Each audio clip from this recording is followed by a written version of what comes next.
what about the man who used to front the PA for the players, and that's Matthew Pavlich, what he had to say during the week?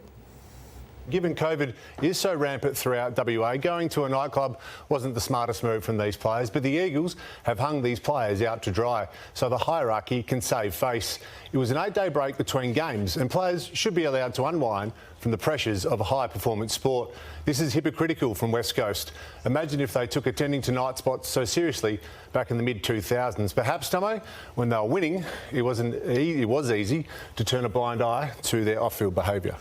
I think Matt's got that, cart before the horse there. In that, I think that the West Coast Eagles have learnt very much from the last time around. So I don't know what Matt's trying to say there, that they should have let them go because they let them go in the bad days. No, they've pulled them up because of these situations. They've got young guys there.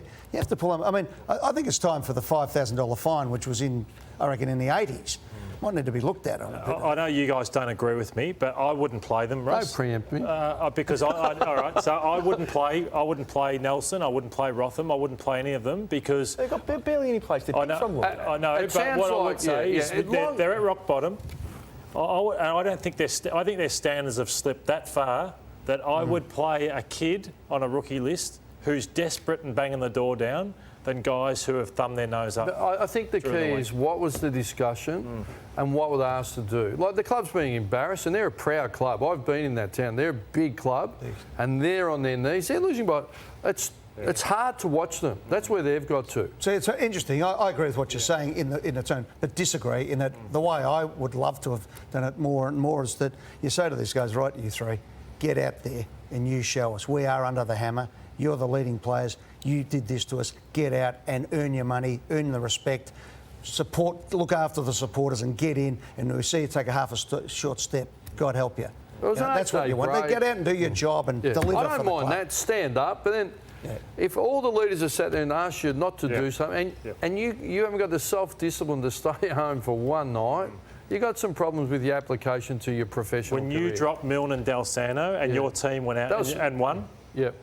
I think everyone sitting back goes, well, what a statement he made, and we went out without them and got it done. But those guys there, I mean, they're average. That's why you can go even harder with it then. Yeah, no, they were very good players. So, look, I agree. I can see both sides. Yeah.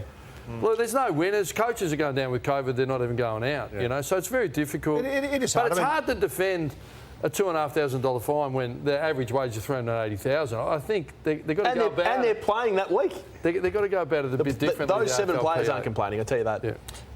It's a tough one. We were faced with Dane Swan having to be dropped at one stage, and every fibre in my body wanted him to go out. Wait, not for going out. Yeah, who would have thought? But there was a curfew on the drinks at that stage, and it probably cost him a Brownlow medal, to be perfectly honest.